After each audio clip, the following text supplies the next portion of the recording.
لقد كان لكم في رسول الله أسوة حسنة كان يرجو الله لمن كان يرجو الله واليوم الآخر وذكر الله كثيرا نحمده ونصلي علی رسوله الکریم اما بعد۔ صحیح البخاری کتاب الایمان باب نمبر 37 باب سوال جبریل النبی صلی اللہ علیہ وسلم عن الایمان والاسلام والاحسان وعلم الساعۃ وبیان النبی صلی اللہ علیہ وسلم له ثم قال جاء جبریل علیہ السلام يعلمکم دینکم فجعل ذلك كله دینا وما بین النبی صلی اللہ علیہ وسلم لوفد عبد القیس من الایمان۔ باب ہے کہ سوال کرنا جبریل علیہ السلام کا نبی صلی اللہ علیہ وآلہ وسلم سے، سوال کرنا ایمان کے متعلق، اسلام کے متعلق اور احسان کے متعلق، و علم الساعۃ اور قیامت کے علم کے متعلق، و بیان نبی صلی اللہ علیہ وسلم، اور باب اس بارے میں بھی کہ نبی صلی اللہ علیہ وسلم کا ان کے لیے بیان کر دینا، جبریل کا سوال کرنا اور آپ کا سوال کا جواب دینا۔ ثم قال، پھر جواب دینے کے بعد آپ نے فرمایا جا جبریل علیہ السلام، جبریل علیہ السلام آئے تھے، یعلمکم دینکم، تمہارا دین تمہیں سکھلانے کے لیے، جبریل علیہ السلام تمہیں تمہارا دین سکھلانے کے لیے آئے تھے۔ فجعل ذلک کلہ دینا، تو آپ نے ان تمام چیزوں کو دین کہا ہے، اسلام کو، ایمان کو، احسان کو، ان تمام چیزوں کو دین کہا ہے۔ وما بین نبی صلی اللہ علیہ وسلم، اسی طرح یہ باب ہے اس کے متعلق بھی، وما یہ اس کا عطف ہو جائے گا سوال جبریل وہ باب کے شروع پر، کہ جس طرح یہ باب ہے جبریل علیہ السلام کا نبی صلی اللہ علیہ وسلم سے سوال کرنا اور آپ کا جواب دینا، اسی طرح باب ہے وما بین النبی صلی اللہ علیہ وسلم، باب ہے جو کچھ آپ نے بیان کیا لوفد عبد القیس، عبد القیس کے وفد کو، من الایمان، ایمان کے متعلق، جو عبد القیس کا ایک وفد آپ کے پاس آیا، انہوں نے ایمان کے متعلق سوال کیا، تو آپ نے جو کچھ ان کو بیان کیا تھا اس کے متعلق اب یہ باب ہے۔ خلاصہ بات کا یہ ہے کہ امام بخاری رحمہ اللہ اس باب میں یہ بتلانا چاہتے ہیں کہ ایمان اور اسلام جب یہ ایک دوسرے کے مقابلے میں آئیں، دونوں لفظ استعمال ہوں اور ایک دوسرے کے مقابلے میں ہوں، تو اس وقت ایمان کا تعلق باطنی امور کے ساتھ ہوتا ہے اور اسلام کا تعلق ظاہری اعمال کے ساتھ ہوتا ہے، لیکن جب ان میں سے ایک استعمال ہو تو پھر یہ ایک دوسرے کے مترادف معنی میں ہوتے ہیں، ایک دوسرے کی جگہ کے پر استعمال ہوتے ہیں۔ اسلام سے ایمان اور ایمان سے اسلام مراد ہوتا ہے، گویا کہ ایک اسلام اور ایمان کا لغوی معنی ہے اور ایک شرعی معنی ہے۔ تو لغوی معنی کے اندر ایمان اور اسلام کا تو فرق ہے، لیکن جو شرعی اصطلاح کے اندر ہے وہ اسلام اور ایمان دونوں ایک ہی معنی میں استعمال ہوتے ہیں۔ اسی طرح جو عبد القیس کا جو وفد تھا، انہوں نے ایمان کے متعلق آپ سے سوال کیا تو آپ نے ان کو اعمال بتلائے تھے، تو ثابت ہوا کہ ایمان جب وہ اعمال جب وہ ایمان کے اندر شامل ہیں، کیونکہ انہوں نے آپ سے ایمان کے متعلق سوال کیا اور آپ نے آگے جو ایمان کی وضاحت کی تو وہ اعمال تھے، تو گویا کہ اعمال یہ ایمان کے اندر شامل ہیں۔ وقول اللہ تعالیٰ، اسی طرح یہ باب ہے اللہ تعالیٰ کے اس فرمان کو بھی کہ ومن یبتغی غیر الاسلام دینا فلن یقبل منہ، جو تلاش کرے اسلام کے علاوہ کوئی اور دین تو وہ اسے قبول نہ کیا جائے گا۔ یہ سورہ آل عمران کی آیت نمبر 85۔ تو گویا اس کے اندر بھی اسلام اور دین کو آپس کے اندر ایک معنی میں استعمال کیا گیا ہے، گویا کہ دین اور اسلام یہ ایک ہی چیز ہے، یہ الگ الگ دو چیزیں نہیں ہیں۔ اس چیز کو ثابت کرنے کے لیے امام بخاری رحمہ اللہ سیدنا ابو ہریرہ رضی اللہ تعالیٰ عنہ کی لمبی حدیث لائے ہیں۔ قال حدثنا مسدد قال حدثنا اسماعیل بن ابراہیم قال اخبرنا ابو حیان التیمی عن ابی زرعۃ عن ابی ہریرہ قال کان النبی صلی اللہ علیہ وسلم بارزا یوما للناس، نبی صلی اللہ علیہ وسلم ایک دن ظاہر ہوئے لوگوں کے لیے۔ بارزاً یہ بھی معنی ہو سکتا ہے کہ گھر سے نکل کر آئے، ظاہر ہوئے، یا مجلس کے اندر درمیان میں واضح طور پر بیٹھے۔ فَأَتَاهُ جبریل، تو آئے آپ کے پاس جبریل، آپ اپنے صحابہ کی مجلس لگا کر واضح طور پر نمایاں طور پر بیٹھے تھے، جبریل تشریف لائے۔ فَقَالَ مَا الْإِيمَانُ، تو جبریل نے سوال کیا کہ ایمان کیا ہے۔ سوال اس نے ما کے ساتھ کیا کہ مَا الْإِيمَانُ، ما کا لفظ کسی چیز کی حقیقت اور ماہیت معلوم کرنے کے لیے استعمال ہوتا ہے، تو گویا کہ جبریل علیہ السلام نے ایمان کی حقیقت، ماہیت یہ بیان کرنے کا سوال کیا، تو آپ نے اس کے اندر کیا بیان کیا؟ فرمایا کہ الایمان ان تؤمن باللہ و ملائکتہ و کتبہ و بلقائہ و رسلہ و تؤمن بالبعث۔ ایمان کے آپ نے ارکان بیان کیے کہ ایمان یہ ہے کہ تو ایمان لائے اللہ پر ایمان لانے کا معنی یہ روایت پہلے بیان ہو چکی ہے، وہاں مختصر طور پر ان چیزوں کی وضاحت بھی ہو چکی ہے۔ تو اللہ پر ایمان لائے، و ملائکتہ، اللہ کے فرشتوں پر ایمان، و کتبہ، اللہ کی نازل کردہ کتابوں پر، و بلقائہ، اور اللہ کی ملاقات، مرنے کے بعد دوبارہ اٹھنا ہے، اللہ سے ملاقات کرنی ہے، و رسلہ، اور اللہ کے رسولوں پر، و تؤمن بالبعث، اور تو ایمان لائے اٹھنے پر، مرنے کے بعد اٹھنے پر۔ یہ قال ما الاسلام، دوسرا سوال اس کا یہ تھا کہ اسلام کیا ہے؟ قال الاسلام ان تعبد اللہ ولا تشرک بہ شیئا، آپ نے فرمایا کہ اسلام یہ ہے کہ تو عبادت کرے اللہ کی اور اس کے ساتھ کسی کو بھی شریک نہ کرے، اور تقیم الصلاۃ، نماز کی اقامت کرے، اور تؤدی الزکوٰۃ المفروضہ، اور فرض زکوٰۃ ادا کرے، اور تصوم رمضان، اور رمضان کے روزے رکھے۔ اس جگہ حج کا تذکرہ نہیں، تو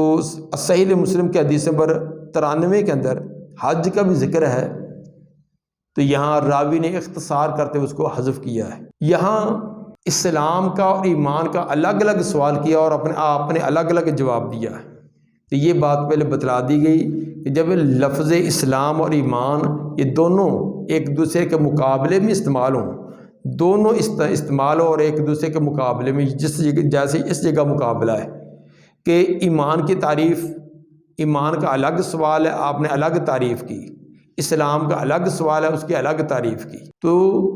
جب یہ دونوں ایک دوسرے کے مقابلے میں استعمال ہوتے ہیں تو پھر دونوں کا فرق ہوگا۔ ایمان کے ارکان وہ ہیں ان تؤمن باللہ و ملائکتہ و کتبہ و رسلہ و بالیوم الآخر، اور دوسری روایت کے اندر وہ بالقدر خیر و شر ہی کے لفظ تھے تقدیر پر، اس جگہ تقدیر کے لفظ کے بجائے بلقاء ہی ہے، تو لقاء سے مراد یہاں ملاقات ہے، جو آگے وہ تؤمن بالبعث کے ساتھ اس کی وضاحت کر دی گئی ہے۔ اور اسلام کے اندر جو اعمال ہیں ان کا تذکرہ کیا، اسلام کے اندر اللہ کی عبادت اور اس کے ساتھ کسی کو شریک نہ کرنا، پھر اس کے بعد اعمال کا تذکرہ ہے، نماز کی اقامت، زکوٰۃ کی ادائیگی، رمضان کا روزہ۔ حج کے بارے میں بتلا دیا کہ دوسری روایت کے اندر جو تفصیل کے ساتھ ہے اس کے اندر حج کا تذکرہ آیا ہے۔ قال ما الاحسان، تیسرا سوال جبریل علیہ السلام کا تھا کہ احسان کیا ہے؟ قال ان تعبد اللہ کانک تراہ، آپ نے فرمایا احسان اس کو کہتے ہیں کہ تو عبادت کرے اللہ کی گویا کہ تو اس کو دیکھ رہا ہے۔ اتنی توجہ، اس قدر منہمک ہونا، دنیا و مافیہ سے غافل ہو کر پوری کی پوری توجہ اللہ کے ساتھ ہو، یہ کیفیت تو کوئی ہوگی گویا کہ تو اللہ کو دیکھ رہا ہے۔ فَإِن لَمْ تَكُنْ تَرَاهُ، اگر تم اس کو نہیں دیکھ سکتا، اتنی ایمانی کیفیت نہیں، تو کم از کم اتنا تو فَإِنَّهُ يَرَاكَ، بے شک وہ تجھے دیکھ رہا ہے۔ یہ ہو کہ میرا اللہ مجھے دیکھ رہا ہے، میری حرکات و سکنات وہ سب کچھ وہ دیکھ رہا ہے۔ اس کے اندر مقصد یہ تھا کہ عبادت بالکل ہم تن گوش ہو کر پوری کی پوری توجہ کے ساتھ، پورے کے پورے انہماک کے ساتھ یہ عبادت کرنا مقصود تھا۔ بعض کچھ غالی قسم کے صوفیہ نے یہاں اپنے مزاج کے مطابق اور ہی اس کے معنی نکال لے ہیں اور عجیب قسم کی تعویلیں یہاں کر ڈالی۔ مثلا وہ کہتے ہیں فَإِن لَمْ تَكُنْ تَرَاهُ کے اندر یہ لم تکن جو ہے یہ افعال تامہ میں سے ہے، اس کو ناقصہ کے بجائے تامہ بنایا اور یہ معنی بنا دیا کہ اگر تم اپنی ہستی کو فنا کر دو اور لم تکن بن جاؤ، لم تکن کا معنی تم کوئی شے نہیں، اپنے آپ کو اتنا فنا کر دو، اتنا فنا کر دو کہ تم لم تکن بن جاؤ، کہ تمہارا وجود ختم ہو جائے، تو پھر کیا ہوگا؟ تو تم اللہ کو دیکھ سکتے ہو، پھر تم اللہ کو دیکھ لو گے۔ اور اس سے یہ عقیدہ نکالا کہ دنیا کے اندر رہ کر جو صوفیہ کرام ہے یہ اپنے مدارج طے کرتے کرتے اس درجے کو پہنچ جاتے ہیں کہ وہ اللہ کو دیکھتے ہیں، پھر دیکھنے کے بعد پھر آگے ان کے اور سلسلے، کبھی اللہ ان کے اندر حلول کراتا ہے، کبھی یہ فنا فی اللہ ہو جاتی ہیں، پتہ نہیں کیسی کیسی اصطلاحات بنا کر یہ کہ ایسے عقائد بنائے ہوئے ہیں جن کا کتاب و سنت میں کوئی وجود نہیں۔ حالانکہ یہ معنی لینا کہ یہ کانا تامہ بنا کر اور اس کا یہ معنی لینا کہ تم لم تکن بن جاؤ، یعنی اپنا وجود ہی فنا کر دو، یہ کسی اعتبار سے، نہ عقل کے اعتبار سے، نہ نقل کے اعتبار سے، نہ قواعد عربیہ کے اعتبار سے یہ درست نہیں ہے۔ اس لیے کہ اگر یہ کانا کو جس طرح کہ وہ بناتے ہیں تو اس کے بعد آگے آنے والی طرح ہو، یہ اس کی شرط ہونی چاہیے تھی، شرط کے طور پہ استعمال ہونا چاہیے تھا، اور شرط کی جزمی حالت میں اس کا الف ساکت ہو جانا چاہیے تھا، جبکہ اس حدیث میں یہ حدیث جہاں کہیں بھی آئی ہے وہ طرح ہو کہ لفظ الف کے ساتھ آئی ہے، اس کا الف ساکت نہیں ہے، تو ثابت ہوا کہ یہ کہ شرط کی جزا کے طور پہ استعمال نہیں ہوا، بلکہ یہ کانا کی خبر کے طور پر استعمال ہوا ہے۔ اس لیے یہ ایک گرامر کا غلط انداز نکال کر لوگوں کو یہ باور کروانا کہ یہ معنی بھی ہو سکتا ہے اور یہ معنی مراد ہے، یہ درست نہیں ہے۔ قال مل احسان، احسان کیا ہے؟ قال آپ نے فرمایا کہ ان تعبد اللہ کانک تراہ، تو اللہ کی عبادت کر گویا کہ تو اس کو دیکھ رہا ہے۔ فإن لم تکن تراہ فإنہ یراک، اگر تو اس کو نہیں دیکھ سکتا تو بے شک وہ تجھے دیکھ رہا ہے۔ قال مسع، چوتھا سوال سائل کا یہ تھا کہ پھر قیامت کب ہے؟ قال مل مسئول عنہا بعالم من السائل، آپ نے فرمایا کہ جس سے سوال کیا جا رہا ہے وہ سائل سے زیادہ جاننے والا نہیں۔ مسئول جس سے سوال کیا جا رہا ہے یعنی نبی صلی اللہ علیہ وسلم،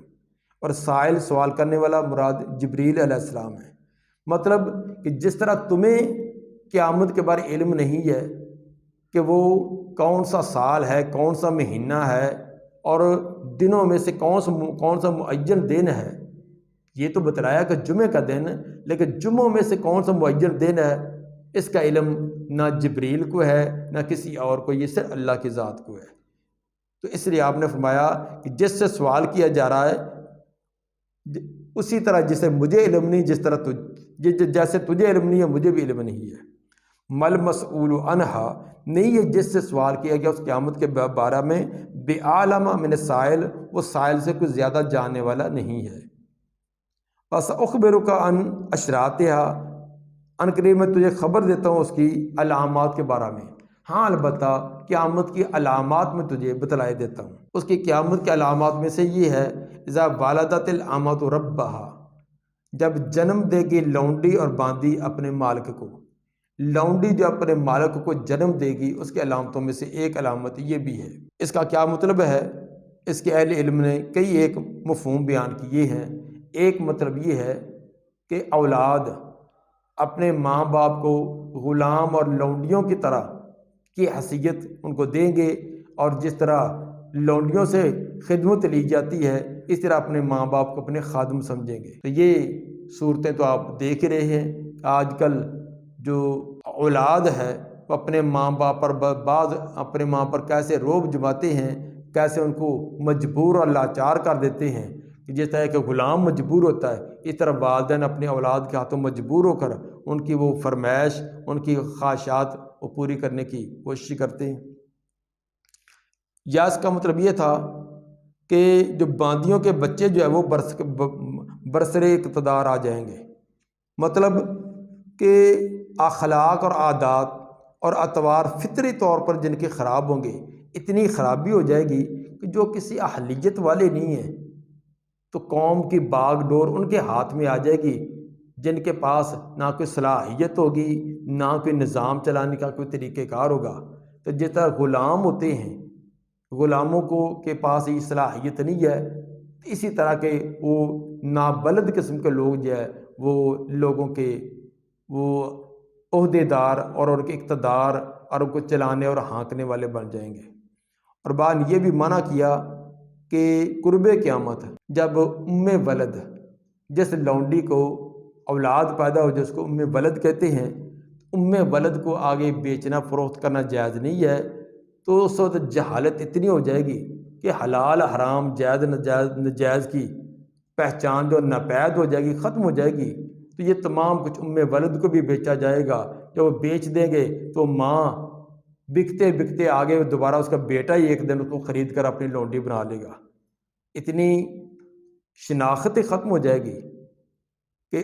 ولد کو آگے بیچ دیا، وہ آگے کسی نے اس کو آگے بیچ دیا، کرتے کرتے وہ اس کا جو بیٹا جو اس نے جنا تھا وہی بیٹا بڑا ہو کر وہی اپنی ماں کو خرید لے گا۔ ایک دوسرے کی پہچان ختم ہو جائے گی، نہ بیٹے کو پتہ ہوگا کہ یہ میری ماں ہے، نہ ماں کو پتہ ہوگا یہ میرا بیٹا ہے۔ یعنی ایسے حالات آ جائیں گے۔ تو بہرحال ان مفہوموں میں سے کوئی ایک بھی مفہوم ہو تو مطلب یہ کہ قیامت کے علامات میں سے ایک علامت یہ ہے کہ لونڈی اور باندی یہ اپنے مالک کو جنے گی۔ دوسری علامت وَإِذَا تَطَاوَلَ رُعَاةُ الْإِبِلِ الْبُحْمُ فِي الْبُنْيَانِ، جب لمبی لمبی عمارتیں بنانے پر فخر کریں گے اونٹوں کے چرواہے، اونٹوں کے ادنا قسم کے اونٹوں کے چرواہے یہ بڑی بڑی عمارتیں بنانے کے اندر فخر کریں گے۔ یہ صورتحال بھی آپ دیکھ رہے ہیں آج سے 20-23 سال پہلے جو آج بڑے بڑے محلات بنائے ہوئے ہیں، بڑے بڑے پلازے بنائے ہوئے ہیں، آج سے 20 سال 30 سال پہلے ان کی اپنی حالت کیا تھی، یا ان کے آباء و اجداد کی حالت کیا تھی؟ ایک جھونپڑی بھی ان کو نصیب نہ تھی، ایک ٹائم کی روٹی سے بھی تنگ تھے، لیکن آج ان کو وہ تمام کی تمام اپنی یا اپنے آباء و اجداد کی چیزیں بھول گئی ہیں، اور بڑی بڑی زمینوں کے بڑے بڑے وہ کوٹھیوں کے مالک بنے ہوئے ہیں۔ اور آج ان کو یاد بھی کروائیں کہ کچھ سال پہلے تمہاری کیفیت یہ تھی، تو وہ الٹا تو پر ناراضگی کا اظہار کریں گے۔ فی خمس لا یعلمہن الا اللہ، 5 چیزیں ہیں جن کو اللہ کے سوا کوئی نہیں جانتا، 5 چیزیں ان کا علم صرف اللہ ہی کو ہے۔ ثم تلا النبی صلی اللہ علیہ وسلم، پھر نبی صلی اللہ علیہ وسلم نے یہ آیت تلاوت کی، سورہ لقمان کی آیت نمبر 34، جس میں ہے کہ ان اللہ عنده علم الساعہ، بے شک اللہ ہی کے پاس ہے قیامت کا علم۔ ثم ادبر، پھر اس کے بعد وہ آدمی جو سائل تھا اٹھ کر چلا گیا۔ فقال ردوہ، آپ فرمایا کہ اس کو واپس لاؤ، یہ جو سائل جس نے سوال کیا تھا اس کو ذرا واپس بلائیے۔ فلم یروا شیئا، تو صحابہ کرام نے نہ دیکھا کچھ بھی، باہر نکلے دائیں بائیں ادھر ادھر دیکھا تو جو سائل ابھی چند لمحات پہلے نکلا تو وہ نظر نہ آیا۔ آپ نے بتلایا کہ بیٹھے کہ میں تمہیں بتلاتا ہوں کہ یہ سائل کون تھا۔ فقال ھذا جبریل جاء یعلم الناس دینہم، آپ نے فرمایا کہ یہ جبریل تھے جو آئے تھے لوگوں کو ان کا دین سکھلانے کے لیے۔ جبریل تھے اور ایک خاص انداز کے اندر سوال جواب کی ایک نشست قائم کر کے وہ لوگوں کو تمہارا دین سکھلانے کے لیے آئے تھے کہ دین اسلام کیا ہے۔ تو اس کے اندر ایمان، اسلام اور احسان کو دین کہا ہے، کیونکہ آپ فرماتے ہیں کہ وہ تمہارا دین سکھلانے کے لیے آئے۔ اور وہ سوال تھے کیا؟ سوال تھے اسلام کے بارے میں، ایمان کے بارے میں، احسان کے بارے میں۔ تو ثابت ہوا کہ اسلام، ایمان و احسان یہ دین ہے۔ اس سے یہ بھی ثابت ہوا کہ دین جو ہے یہ ایک مرکب چیز ہے، یہ کہ مفرد صرف اقرار کا نام، صرف تصدیق کا نام نہیں، بلکہ یہ اقرار بھی، تصدیق بھی اور عمل بھی، تینوں کے مرکب کا نام ایمان ہے، اور دین بھی اسی چیز کا نام ہے۔ قال ابو عبداللہ جعل ذلك كله من الایمان، امام بخاری فرماتے ہیں کہ آپ نے ان تمام چیزوں کو ایمان میں سے شمار کیا ہے۔ تو گویا کہ ایمان، اسلام، احسان یہ تمام کے تمام ایمانیات میں سے ہیں، اور ان کو انہی الفاظ میں سے اسلام کو ایمان، ایمان کو اسلام کے نام سے تعبیر کیا جاتا ہے۔ باب نمبر 38، یہ باب بلا ترجمۃ الباب ہے۔ یہ بات پہلے بھی آ چکی ہے کہ بعض اوقات امام بخاری رحمہ اللہ بغیر عنوان قائم کیے صرف باب کا لفظ لکھتے ہیں۔ اس کے کئی ایک مقاصد ہوتے ہیں، یہ پہلے تفصیل ان کی ہو چکی ہے۔ مختصر یہ کہ یا تو یہ گزشتہ باب کا یہ کہ اسی کا ایک حصہ ہوتا ہے، اسی کی ایک فصل ہوتی ہے۔ اگر اس باب کو گزشتہ باب کا ایک حصہ اور فصل بنایا جائے تو مطلب یہ ہوگا کہ گزشتہ باب کے اندر اسلام، ایمان کو دین کہا گیا تھا، تو اس باب میں اہل کتاب کے ایک بہت بڑے عالم اور حکمران، اس نے بھی اسی بات کو بیان کیا کہ ایمان کے اتمام کا ذکر کیا کہ ایمان کا اتمام فلاں فلاں کام کیا جائے تو ایمان مکمل ہوتا ہے، جس کے اندر اعمال کا بھی اس نے تذکرہ کیا۔ اسی طرح ابن عباس رضی اللہ تعالیٰ نے سن کر اس کا رد نہیں کیا، تو ثابت ہوا کہ ایمان جو صرف اقرار یا صرف تصدیق کا نام نہیں بلکہ اعمال بھی اس کے اندر شامل ہیں۔ دوسرا، تشہیز اذہان کے لیے امام بخاری نے آگے باب قائم نہیں کیا، یعنی اس کا عنوان قائم نہیں کیا، تاکہ باقی عنوان میں نے قائم کر دیے تو یہ عنوان آپ بذات خود قائم کر دیں۔ تیسری وجہ یہ بھی ہو سکتی ہے کہ ایمان یہ جس طرح کہ ایمان یہ خود اس کے اندر متعدد اس حدیث سے تبویبیں ہو رہی تھی، جو آگے حدیث امام بخاری لائے اس باب میں، اس پر متعدد قسم کے ابواب قائم ہو سکتے تھے، تو امام بخاری نے یہ حاضرین پر چھوڑ دیا کہ آپ جتنے بھی ان کے اندر ابواب قائم ہو سکتے ہیں اور مسائل کا استنباط ہو سکتا ہے وہ کریں، اگر مقرر کر دیا جائے تو آپ کی نظر اور سوچ اسی پر محدود رہ جائے گی، تو آپ اس کے اندر متعدد جتنے بھی احکام اور مسائل نکل سکتے ہیں وہ تمام نکال سکتے ہیں۔ قال حدثنا ابراہیم بن حمزہ قال حدثنا ابراہیم بن سعد عن صالح عن ابن شہاب عن عبید اللہ بن عبد اللہ ان عبد اللہ ابن عباس اخبرہ قال اخبرنی ابو سفیان۔ ابن عباس رضی اللہ عنہ فرماتے ہیں مجھے ابو سفیان رضی اللہ تعالیٰ عنہ نے خبر دی، ان ہرقل قال لہ سألتک، بے شک ہرقل بادشاہ نے کہا تو ابو سفیان کو کہ بھی میں نے آپ سے سوال کیا ہے۔ ہرقل نے سوال کیا کہ هل یزیدون ام ینقصون، کہ وہ بڑھتے جا رہے ہیں یا کم ہو رہے ہیں۔ امام بخاری یہ ایک لمبی روایت میں سے تھوڑا سا حصہ تقطیع قطع کر کے یہ حصہ بیان کیا ہے۔ پوری حدیث کتاب بدء الوحی حدیث نمبر 7 میں آ چکی ہے، اور آگے بھی کتاب الجہاد حدیث نمبر 2941 کے اندر بھی یہ تفصیل سے دوبارہ پھر آئے گی۔ تو یہاں تھوڑا سا حصہ بیان کرنا چاہتے ہیں کہ ہرقل نے سوال کیا هل یزیدون ام ینقصون، وہ زیادہ ہو رہے ہیں یا کم؟ فزعمت انہم یزیدون، تو نے یہ آگے سے کہا تھا کہ وہ بڑھتے جا رہے ہیں۔ وکذالک الایمان، تو آگے ہرقل نے کہا تھا کہ اسی طرح ایمان ہے حتی یتیمہ، یہاں تک مکمل ہو جائے، کہ ایمان بھی